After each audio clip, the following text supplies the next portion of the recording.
പതിറ്റാണ്ടുകളുടെ കാത്തിരിപ്പും സഹനവും തമ്പുരാൻ്റെ മുമ്പിൽ മുട്ടിപ്പായി തങ്ങളുടെ ഇടവക അംഗങ്ങളുടെയും സാധാരണക്കാരുടെയും ജീവിതത്തിൻ്റെ സുരക്ഷയ്ക്കായി വേളാങ്കണ്ണി പള്ളി വികാരി സമർപ്പിച്ച പ്രാർത്ഥനാ നിയോഗത്തിൻ്റെ ഫലമാണ് ഇന്നത്തെ ഈ വിജയം.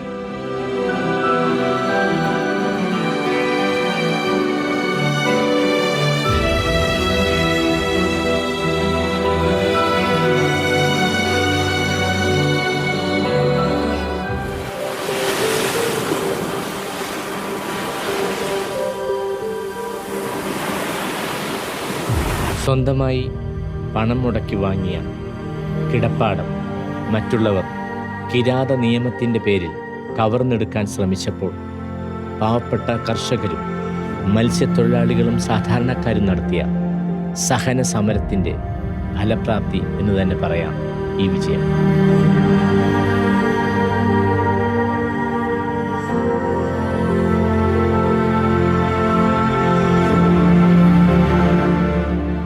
കേന്ദ്ര സർക്കാർ കൊണ്ടുവന്ന വഖഫ് അമെൻമെൻറ്റ് ആക്ട് 2025 180-ലേറെ ദിവസത്തെ വിവിധങ്ങളായ സമരരീതി പ്രായഭേദമന്യേ സമരപ്പന്തലിലും പുറം ലോകത്തും കാലാവസ്ഥയെ പരിഗണിക്കാതെ തൊഴിലും വേതനവും അവഗണിച്ച് ആവശ്യങ്ങളെ അത്യാവശ്യമായി കണക്കിലെടുത്ത് മുന്നേറിയ കൂട്ടായ്മയുടെ വിജയം.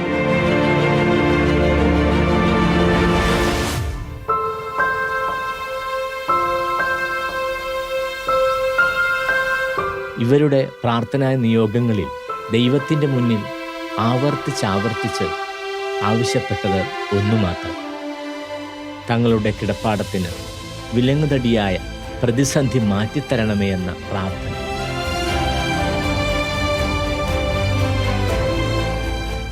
ഞങ്ങൾക്ക് 3 വർഷത്തിൽ മേലെയായി ഈ ബുദ്ധിമുട്ടുകൾ അനുഭവിക്കുന്നത്. ഞങ്ങൾ ഈ കരമടയ്ക്കാൻ പറ്റാതെയും ഈ സ്ഥലത്ത് നിന്ന് ഒന്നും ചെയ്യാൻ പറ്റാത്തൊരവസ്ഥയിൽ ഞങ്ങൾ വളരെയധികം വിഷമിക്കുന്ന ഒരു സമയമാണ്. ആ സമയത്താണ് ഞങ്ങൾ പ്രാർത്ഥിക്കുന്നത് ഒരേ ഒരു കാര്യം, ഞങ്ങൾക്ക് ഈ കിടപ്പാടം ഒന്ന് തിരിച്ചു കിട്ടണമെന്നുള്ളതായിരുന്നു. അങ്ങനെ മാതാവിനോട് വളരെയധികം പ്രാർത്ഥിച്ച് അതിൻ്റെ ഫലമായിട്ടാണ് ഇപ്പോൾ ഞങ്ങൾക്ക് ഈ ഒരു വഖഫിൻ്റെ ഭേദഗതി ബില്ല് ചെയ്തുകൊണ്ട് ഞങ്ങൾക്ക് ഒത്തിരി സമാധാനത്തിൻ്റെ ഒരവസ്ഥയാണ് ഇപ്പം ഞങ്ങൾക്ക് ചെറിയതായിട്ടെങ്കിലും ഒരു സമാധാനമായിട്ട് നിൽക്കുന്നത്. ഈ ഞങ്ങൾക്ക് കിട്ടേണ്ട കാര്യം എന്ന് പറഞ്ഞാൽ മെയിനായിട്ട് ഈ ഞങ്ങൾക്ക് കിടപ്പാട് ഞങ്ങൾക്ക് നഷ്ടപ്പെടരുത്. അതാണ് ഞങ്ങളുടെ ഏറ്റവും വലിയൊരു ആഗ്രഹം. മാതാവിനോടുള്ള പ്രാർത്ഥനയും ഞങ്ങളത് തന്നെയാണ്.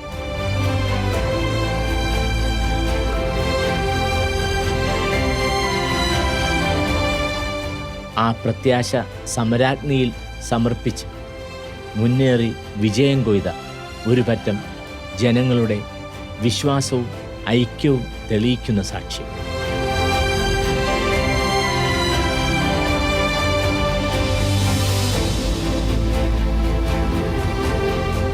ഞങ്ങളുടെ ഈ ഭൂമി കൈവിട്ടു പോയതാണെന്ന് ഞങ്ങൾ വിചാരിച്ചതാണ്.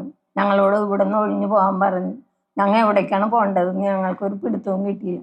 ഞങ്ങൾ അങ്ങനെ സമരത്തിൽ നിന്ന് ഞങ്ങൾക്ക് ഇന്ന് വിജയം കിട്ടിയേക്കുന്നു. അതിൻ്റെ പേരിൽ ഞങ്ങൾ സമരം തീർക്കണില്ല. ഞങ്ങൾക്ക് അവകാശങ്ങൾ തീർത്ത് ഞങ്ങൾക്ക് കിട്ടിയാലും ഞങ്ങൾ സമരം തുടങ്ങിക്കൊണ്ടേ ഇരിക്കുള്ളൂ. ഞങ്ങൾ ഇന്നും സമരപ്പന്തലിൽ നിന്ന് ഇപ്പം ഇറങ്ങി ഇങ്ങോട്ട് വന്നതാണ്. പിന്നെ എന്ന് പറയാൻ ഞങ്ങൾ മത്സ്യത്തൊഴിലാളികളാണ്. മത്സ്യം പിടിച്ചിട്ട് വേണം ഞങ്ങളുടെ ജീവിതങ്ങൾ നടക്കാനായിട്ട്. ഞങ്ങൾക്ക് ഒരു കാര്യങ്ങൾ നടത്താൻ പറ്റണില്ല. ജീവിതങ്ങൾ ഇങ്ങനെ മുന്നോട്ട് പോകാനും പറ്റണില്ല. കടലിലൊന്നുമില്ല. അങ്ങനെയുള്ള ജീവിതത്തിലാണ് ഞങ്ങൾ ഇപ്പം മുന്നേറിക്കൊണ്ട് നിൽക്കുന്നത്. നിങ്ങളെല്ലാവരും സഹായം കൊണ്ട് ഞങ്ങൾക്ക് ഇന്ന് വകുപ്പ് തീർത്ത് തരുമെന്നുള്ള വിശ്വാസത്തോടെ ഞങ്ങൾ ഇന്ന് കരകയറിക്കൊണ്ടിരിക്കുന്നു. ഞങ്ങൾ ഭൂമി പൈസ കൊടുത്ത് വാങ്ങിച്ചതാണ്. ഞങ്ങൾ സമാധാനമായിട്ട് ജീവിച്ചു പോയിരുന്ന ഒരു ഏരിയയാണ്. ഇത് കുറച്ച് കാലം മുമ്പായപ്പോൾ ഇതായ പ്രശ്നത്തിലേക്കായി. സഭാഷേട്ടൻ പറഞ്ഞ് ആളെ കൂട്ടി സമയം ഇതെല്ലാം നഷ്ടപ്പെട്ടു പോകുന്നു.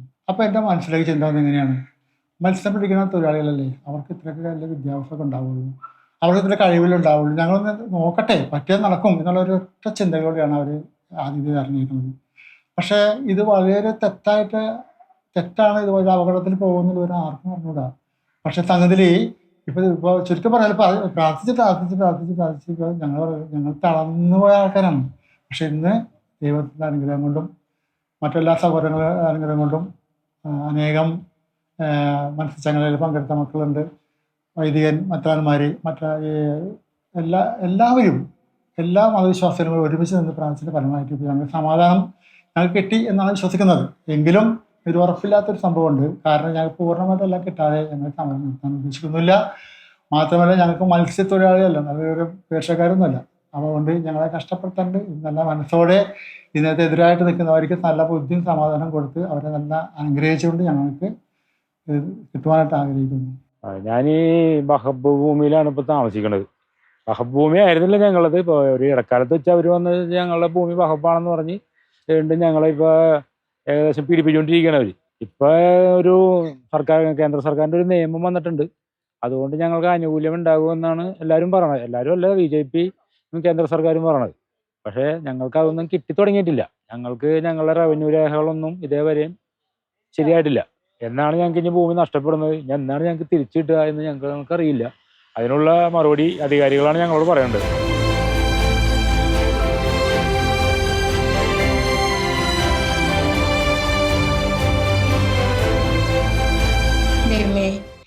ഞങ്ങളുടെ പ്രാർത്ഥന അവിടെ നിന്ന് കേൾക്കുമാറാണ് ഈശോയെ. ദൈവമേ, ഞങ്ങളുടെ സ്ഥലം ദൈവമേ, ഞങ്ങൾ വളരെ നാളുകൾക്ക് മുമ്പ് 2 വയസ്സുള്ളപ്പോൾ തുടങ്ങി ഞങ്ങളിവിടെ ഞാൻ താമസിക്കുകയാണ് ഈശോയെ. എനിക്ക് 69 വയസ്സ് തികയാൻ പോണേണ്. ഈ നിമിഷമാണ് ഞങ്ങളിങ്ങനെ ഈ വകുപ്പിൻ്റെ പേരിൽ ഞങ്ങൾ വളരെയധികം ബുദ്ധിമുട്ടും പ്രയാസങ്ങളും അനുഭവിക്കുന്നത് ഈശോയെ. അവിടെ നിന്നല്ലാതെ ഞങ്ങൾക്കാരുമില്ല ഈശോയെ.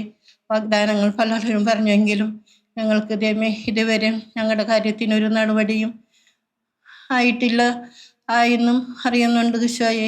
എങ്കിലും അത് പൂർണ്ണമായിട്ട് ഞങ്ങളുടെ റവന്യൂ അവകാശങ്ങൾക്ക് എല്ലാം കിട്ടാൻ വേണ്ടി ഞങ്ങൾ ഇന്നും നിരാഹാര സമരത്തിലിരിക്കണമെന്ന് ഈശോയ്ക്ക് അറിയാം. ഞങ്ങൾ പറയാതെ തന്നെ ഈശോയ്ക്ക് അറിയാമല്ലോ ഈശോയെ. ഞങ്ങളുടെ ഈ കാര്യങ്ങളെല്ലാം അവിടെ നിന്ന് തന്നെ ഞങ്ങൾക്ക് സാധിച്ചു വന്ന് ഞങ്ങളെ അനുഗ്രഹിക്കുകയും സഹായിക്കുകയും ചെയ്യുമാറാണ് എന്ന് ഞങ്ങൾ അപേക്ഷിക്കുന്നു ഈശോയെ. ദൈവമേ, അവിടെ നിന്നല്ലാതെ ഞങ്ങൾക്കാരുമില്ല. അവിടെ നിന്ന് മനസ്സ് നിലച്ചാൽ ദൈവമേ ഞങ്ങൾ ധന്യരായി തീരുമല്ലോ ദൈവമേ. അന്വേഷിക്കാൻ കണ്ടെത്തും, മുട്ടും തുറക്കപ്പെടും, യാചിക്കും നിങ്ങൾക്ക് നൽകപ്പെടുമെന്ന് അരുളി ചെയ്ത ഈശോയെ. ഞങ്ങളുടെ പ്രാർത്ഥനകളും അപേക്ഷകളും യാചനകളും കേട്ട് ഞങ്ങൾക്ക് ഉത്തരം തന്ന് ഞങ്ങൾ അനുഗ്രഹിക്കുമാറാണ് എന്ന് അപേക്ഷിക്കുന്നു. ഞങ്ങൾക്ക് ഇതിൻ്റെ പുറകെ നടക്കാനും കളിക്കാനും ആരുമില്ല ഈശോയെ. ദൈവമേ, ഇതിനുവേണ്ടി പ്രയത്നിക്കുന്ന ആൾക്കാർക്ക് ദൈവം നല്ല ധൈര്യം, ഉറപ്പും ബലവും കൊടുത്ത് അവർ സമ്പൂർണ്ണമായ വിജയത്തിലോട്ട് എത്തിച്ച് ഞങ്ങളുടെ കാര്യത്തിന് നടപടിയാക്കി തന്ന് ഞങ്ങളെ സഹായിക്കണമെന്ന് അപേക്ഷിക്കുന്നു ഈശോയെ.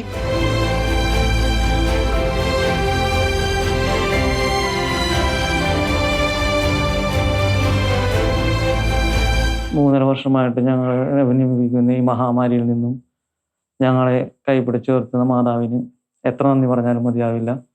ഈ അവസരത്തിൽ ഞങ്ങൾ രക്ഷപ്പെടുമെന്നുള്ള പൂർണ്ണ വിശ്വാസത്തോടുകൂടെ മാതാവിൻ്റെ കരങ്ങളിൽ ഞങ്ങൾ സമർപ്പിക്കുകയാണ്.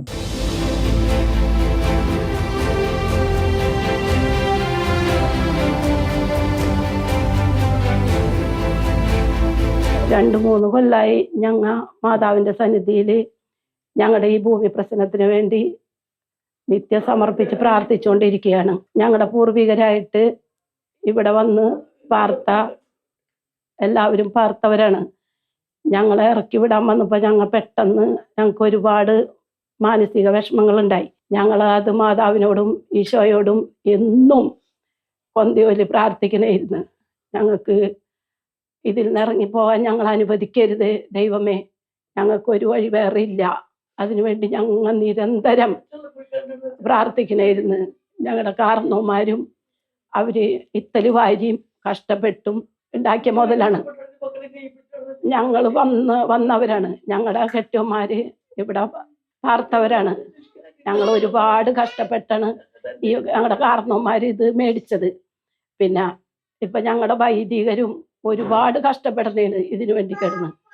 ഞാനാണെങ്കിൽ പാടില്ലാതിരിക്കണമായിരുന്നു. പക്ഷെ എന്നാലും ഈ ഒരു കാര്യത്തിന് ഈ സമരം അറിഞ്ഞപ്പോൾ തുടങ്ങി മാതാവിനോട് 12 കൊന്തിയൊല്ലി നിരന്തരം അവിടെ ചെന്നിരിക്കാൻ പറ്റിയില്ലെങ്കിലും ശരിക്കും പ്രാർത്ഥിച്ചുകൊണ്ടിരിക്കണമായിരുന്നു. ആ പ്രാർത്ഥന ദൈവം കേട്ടിട്ടുണ്ട്. എല്ലാവരുടെയും പ്രാർത്ഥന ദൈവം കേട്ട് ഞങ്ങൾക്ക് ഇവിടുന്ന് പോകാൻ ഒരിടവുമില്ല. അങ്ങനെ ഇവിടെ പോകാനാണ്. ഞങ്ങളുടെ മക്കൾക്ക് പാർക്കണ്ടേ. ഞങ്ങളുടെ കാരണവന്മാർ ഞങ്ങളിവിടെ കൊണ്ടുവന്ന് കെട്ടിച്ചുകൊണ്ട് പോയതല്ലേ, ഞങ്ങൾക്ക് ഞങ്ങളുടെ വീട്ടിലോട്ടൊക്കെ പോകാൻ പറ്റുമോ? ഞങ്ങൾ ഇവിടെ നിന്നല്ലാണ്ട് എവിടെ പോകാനാണ്? അപ്പൊ ദൈവത്തിന്റെ വലിയൊരു കൃപയാണ്.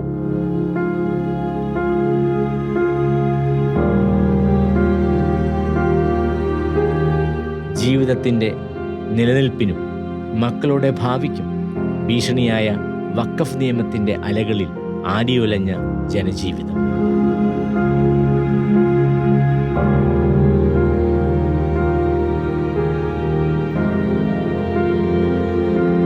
ഏറെയും മത്സ്യത്തൊഴിലാളികളായ മുനമ്പം നിവാസികൾ ഊണിലും ഉറക്കത്തിലും തൊഴിലിടങ്ങളിലും ഒരേ ഒരു പ്രാർത്ഥന മാത്രം അവർ മുന്നോട്ട് വെച്ചു: നിലനിൽപ്പിൻ്റെ പ്രത്യാശ.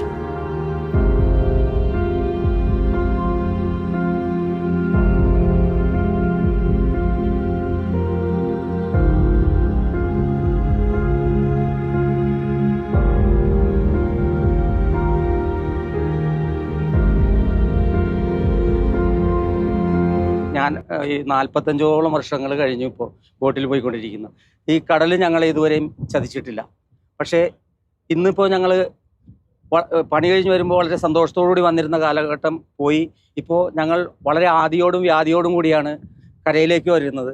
കരയിൽ വരുമ്പോൾ ഞങ്ങളും ഞങ്ങളുടെ മക്കളും ഭാര്യയും എല്ലാം കിടന്നുറങ്ങുന്ന സ്ഥലം അത് ഞങ്ങൾക്ക് അന്യാധീനപ്പെട്ടു പോകുമോ എന്നുള്ള ഒരു പേടിയോടുകൂടിയാണ് ഇന്ന് ഞങ്ങൾ വരുന്നത്. 10 ദിവസം 15 ദിവസം കടലിൽ കിടന്നാലും ഞങ്ങൾ ഇന്നുവരെ പേടിക്കുകയോ അങ്ങനെയൊന്നുമില്ല. ഞങ്ങളുടെ പോറ്റമ്മയായ കടലമ്മ ഞങ്ങളെ സംരക്ഷിക്കും. എല്ലാ കാര്യത്തിലും ഞങ്ങൾക്ക് അമ്മയുടെ സഹായം ഉണ്ടായിരിക്കും. അതുപോലെ ഇപ്പോൾ പക്ഷേ ഞങ്ങൾക്ക് കരയിലേക്ക് വരുമ്പോൾ നിമിഷത്തിലാണ് ഞങ്ങൾ ഏറ്റവും കൂടുതൽ അല്ലെങ്കിൽ ഏറ്റവും കൂടുതൽ വിഷമം അനുഭവിക്കുന്നത്. ഇവിടെ ഞങ്ങളുടെ ഭൂമി പ്രശ്നം അത് വളരെ കാലങ്ങളായി ഞങ്ങളുടെ പൂർവികർ താമസിച്ചിരുന്ന ആ വീട് ഇന്ന് അന്യാധീനപ്പെട്ടു പോകുന്ന ഈ അവസ്ഥയിൽ ഞങ്ങൾ വളരെ കടലിൽ പോയി എത്ര തളർച്ചയുണ്ടായാലും അതിനേക്കാൾ കൂടുതൽ തളർച്ചയോടും വേദനയോടും മാനസിക ദുഃഖത്തോടും കൂടിയാണ് ഞങ്ങൾ ഇന്ന് വീട്ടിലേക്ക് വരുന്നത്. ഞങ്ങളുടെ ഈ അവസ്ഥയ്ക്ക് പരിഹാരമുണ്ടാകുന്നതിന് വേണ്ടി പ്രയത്നിക്കുന്ന എല്ലാവരോടും നന്ദി പറയുകയാണ്. ഞങ്ങൾക്ക് വേണ്ടി പ്രാർത്ഥിക്കുന്ന ഒത്തിരി ആളുകളുണ്ടാവാം. ഞങ്ങളുടെ പ്രാർത്ഥനയേക്കാൾ ഉപരി മറ്റുള്ളവരുടെ പ്രാർത്ഥനയിൽ അവരുടെ സഹായത്തിൽ ശക്തി പ്രാപിക്കുന്നതിന് വേണ്ടി ഞങ്ങളുടെ കുടുംബങ്ങളും കൊച്ചുങ്ങളുമെല്ലാം വഴിയാധാരമായി പോകാതിരിക്കുന്നതിന് വേണ്ടി ഈ ഭൂമി പ്രശ്നം ഏറ്റവും എളുപ്പത്തിൽ ഞങ്ങൾക്ക് കിട്ടി. അത് ഞങ്ങളുടെ കയ്യിലേക്ക് വീണ്ടും പൂർവ്വ രീതിയിൽ ആയിത്തീരുന്നതിന് വേണ്ടി ഞങ്ങൾ ഒരുപാട് കഷ്ടപ്പാടുകളും ഒരുപാട് പ്രാർത്ഥനകളും ചെയ്യുന്നുണ്ട്. കൃത്യമായും ഞങ്ങളുടെ പള്ളി, ഞങ്ങൾ വേളാങ്കണ്ണി പള്ളി ആ മാതാവിൽ ആശ്രയിക്കുന്നു. ആ മാതാവ്, ആ അമ്മ ഞങ്ങളുടെ കടലമ്മയെ പോലെ തന്നെ, ഞങ്ങളുടെ പോറ്റമ്മയെ പോലെ തന്നെ ഞങ്ങൾ സംരക്ഷിക്കും എന്ന് ഞങ്ങൾക്ക് വിശ്വാസമുണ്ട്.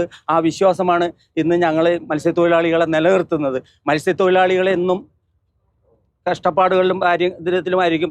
എപ്പോഴും ഞങ്ങൾ ഒരിക്കലും ഒരാളെയും വഞ്ചിച്ചിട്ടില്ല. കാലങ്ങളായി ഞങ്ങൾ പല രക്ഷാപ്രവർത്തനങ്ങളും ഇവിടെ വെള്ളപ്പൊക്കം വന്നപ്പോഴും മറ്റുള്ള പ്രശ്നങ്ങൾ വന്നപ്പോഴും ജാതിയോ മതമോ രാഷ്ട്രീയമോ ഒന്നും നോക്കാതെ തെങ്ങിൻ്റെ മുകളിൽ വരെയും വെള്ളം കയറിയിരുന്ന, തെങ്ങിൻ്റെ മുകളിൽ കയറിയിരിക്കുന്നവർ 2 നില 3 നില വീടുകളിൽ കയറിയിരിക്കുന്നവരെയൊക്കെ പോയി രക്ഷപ്പെടുത്തി കൊണ്ടുവന്ന് അങ്ങനെ മറ്റുള്ളവർക്ക് വേണ്ടി സഹായം ചെയ്യുന്നതാണ് എന്നും മത്സ്യത്തൊഴിലാളികളുടെ പാരമ്പര്യം. ആ പാരമ്പര്യം കാത്തു സംരക്ഷിക്കുന്നതിന് വേണ്ടി, ഞങ്ങൾക്കിവിടെ സ്വൈര്യമായിട്ട് ജീവിക്കുന്നതിന് വേണ്ടി, ഞങ്ങളുടെ ഭവനം പൂർവ്വസ്ഥിതിയിലാവുന്നതിന് വേണ്ടി ഞങ്ങൾ പ്രാർത്ഥിച്ചുകൊണ്ടിരിക്കുകയാണ്.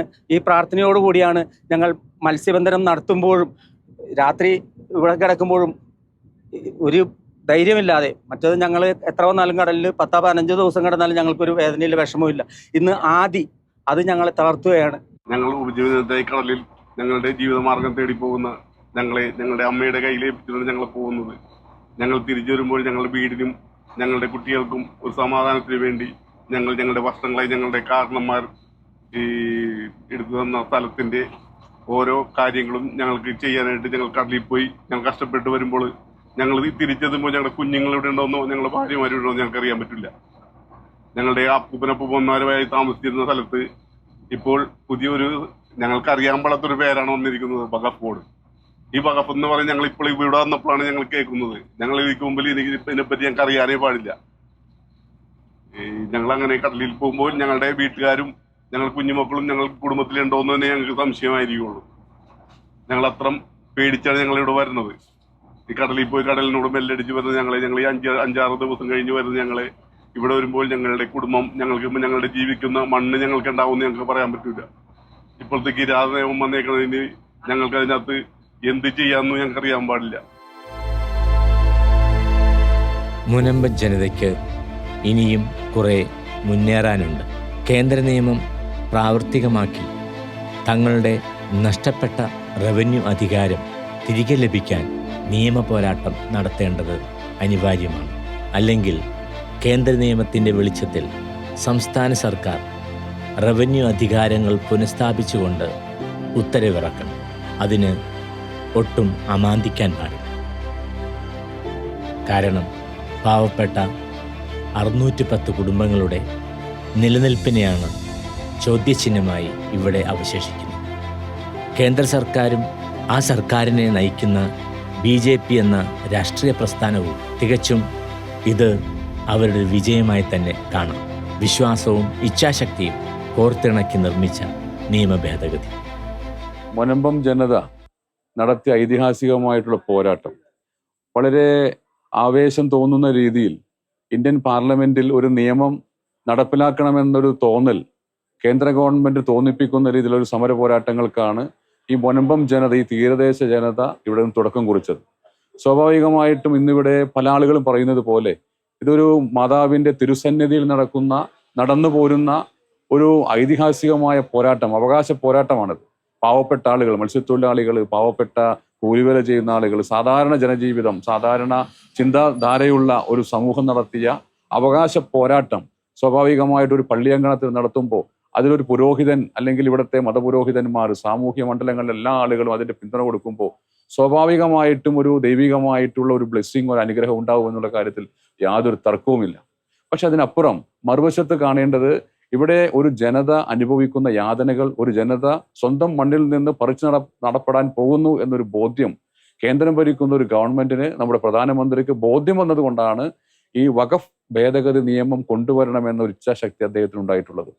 അതുകൊണ്ട് തന്നെ ആ ഭേദഗതി നിയമത്തെ എതിർത്ത ആളുകൾ അല്ലെങ്കിൽ ഭേദഗതി നിയമത്തെ ഏതു വിധേനയും തുരങ്കം വെച്ച് മുൻപം ജനതയെ ഈ അവരുടെ പിറന്ന മണ്ണിൽ നിന്ന്, അവർ സ്വന്തമെന്ന് കരുതുന്ന അവരുടെ ഒരുപിടി മണ്ണിൽ നിന്ന് ഇറക്കിവിടാനുള്ള ആ ഒരു ശ്രമം സ്വാഭാവികമായിട്ടും നമുക്ക് അംഗീകരിക്കാൻ പറ്റാത്തതാണ്. അതുകൊണ്ടാണ് ഈ നാട്ടിലെ ബഹുഭൂരിപക്ഷം വരുന്ന ആളുകൾ, ലോകമെമ്പാടുമുള്ള ആളുകൾ, ഈ സമരത്തെ ശ്രദ്ധിക്കുന്ന ആളുകൾ, ഈ വഖഫിന്റെ അധിനിവേശത്തെ ചെറുക്കണമെന്ന് ആഗ്രഹിക്കുന്ന ആളുകൾ ഈ മുനമ്പം ജനതയ്ക്കൊപ്പം, ഈ തീരദേശവാസികൾക്കൊപ്പം നിലയുറപ്പിക്കുന്നത്. ഇത് അവകാശ പോരാട്ടമാണ്. ഇവിടെ സൂചിപ്പിച്ചതുപോലെ പല ആളുകളും പറയുന്നത് പോലെ സ്വന്തം കാരണവന്മാർ, സ്വന്തം മാതാപിതാക്കൾ, സ്വന്തം പൂർവികർ അന്തിയുറങ്ങുന്ന മണ്ണ്, സ്വന്തം ദേവന്മാരെ പൂജിക്കുന്ന മണ്ണ്, സ്വന്തം മാതാവ് എന്നും അനുഗ്രഹം ചൊരിയുന്ന മണ്ണ്, ആ മണ്ണിൽ നിന്ന് ഞങ്ങൾ ആരെയും ആട്ടിപ്പായിക്കാൻ സാധിക്കില്ല എന്ന് പ്രഖ്യാപിച്ചുകൊണ്ടാണ്, ഞങ്ങളിവിടെ നിന്ന് പോകില്ല എന്ന് ഉറച്ച ദൃഢവിശ്വാസത്തോടു കൂടിയാണ് ഇവിടെ ഈ ജനസമൂഹം ഈ വേളാങ്കണ്ണി മാതാവിന്റെ തിരുസന്നിധിയിൽ എന്നും ഒത്തുകൂടുന്നത്. സ്വാഭാവികമായിട്ട് ഇവിടെ ഇവർ സൂചിപ്പിച്ചതുപോലെ ഇതൊരു മാതാവിന്റെ അനുഗ്രഹമുണ്ട്. അതോടൊപ്പം കേന്ദ്ര ഗവൺമെന്റിന്റെ ഇത് നടപ്പിലാക്കണമെന്നുള്ളൊരു ഇച്ഛാശക്തിയുണ്ട്. ആ ഇച്ഛാശക്തി ഒരു മനുഷ്യൻ കൊണ്ടുവരുന്ന, അല്ലെങ്കിൽ ഒരു സ്വാഭാവികമായിട്ട് പ്രധാനമന്ത്രിയെ പോലെയുള്ള ഒരാൾ, അല്ലെങ്കിൽ മന്ത്രിസഭയിലെ അംഗങ്ങൾ, അല്ലെങ്കിൽ BJP പോലെ രാഷ്ട്രീയ കക്ഷികൾക്ക് ഇതുപോലെയുള്ള ഇച്ഛാശക്തി തോന്നണമെങ്കിൽ സ്വാഭാവികമായിട്ടും ഇവിടെ വരുന്ന എല്ലാവരുടെയും പ്രാർത്ഥന, അല്ലെങ്കിൽ മാതാവിന്റെ ഒരു തോന്നിക്കൽ, അല്ലെങ്കിൽ ദൈവങ്ങളുടെ ഒരു അനുഗ്രഹത്തോടുകൂടി ഒരു തോന്നിപ്പിക്കൽ എല്ലാവർക്കും ഉണ്ട് എന്ന് തന്നെയാണ് ഞാനും വിശ്വസിക്കുന്നത്. അത് സ്വീകാര്യമാണെന്നിരിക്കെ ഇനി എന്ത് എന്ന ചോദ്യവും സമസ്യയായി അവശേഷിക്കുന്നു. തങ്ങളുടെ റവന്യൂ അധികാരം, തങ്ങൾ താമസിക്കുന്ന വീടിനും പുരയിടത്തിനും ശാശ്വത പരിഹാരം, ക്രയവിക്രയ സ്വാതന്ത്ര്യം, വിദ്യാഭ്യാസ വായ്പകൾ, മക്കളെ കെട്ടിക്കാനുള്ള സംവിധാനങ്ങൾ, ഇതെല്ലാം ഇവർക്ക് നഷ്ടപ്പെട്ടിട്ട് പതിറ്റാണ്ടുകളായി. അത് തിരികെ ലഭിക്കണം.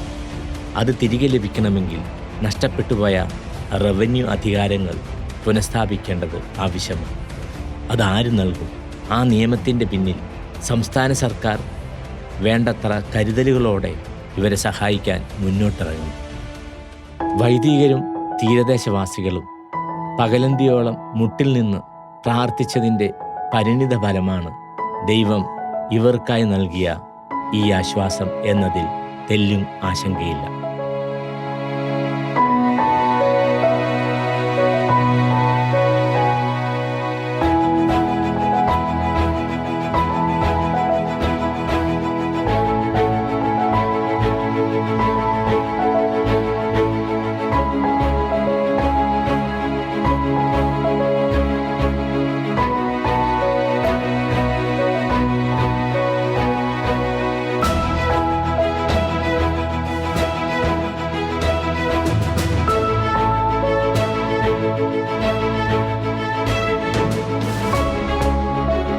ഇത്രയും നടത്തിയ ദൈവം സമരമുഖത്ത് നിന്ന് പൂർണ്ണ സമാധാനത്തിലേക്ക് ഇന്നല്ലെങ്കിൽ നാളെ ഇവരെ നയിക്കുമെന്നുള്ളതിൽ ഒട്ടും സംശയമില്ല.